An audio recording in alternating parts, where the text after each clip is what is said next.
আসসালামু আলাইকুম। আসছি মফিজ ভাইয়ের প্রজেক্টে। মফিজ ভাই মধুপুর থানা নাকি মধুপুর থানার সুলাকুড়িতে বসবাস করেন। তো দেখতে পাচ্ছেন আনারস এবং পেঁপের সমন্বিত চাষ করেছেন।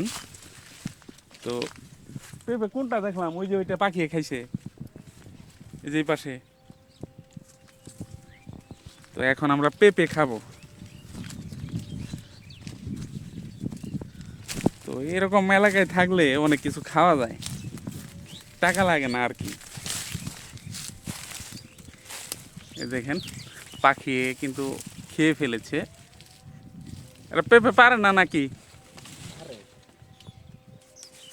এত শক্তিশালী গাছ হয়েছে, আপনি গাছে উঠে পড়ছেন।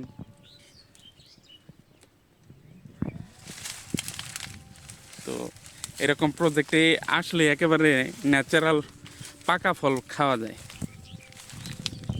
তো পাকা আনারস নেই, সেজন্য খেতে পারলাম না, কিন্তু পাকা পেঁপে পেয়েছি। এখন আমরা এই পাকা পেঁপে খাবো, গাছ পাকা পেঁপে।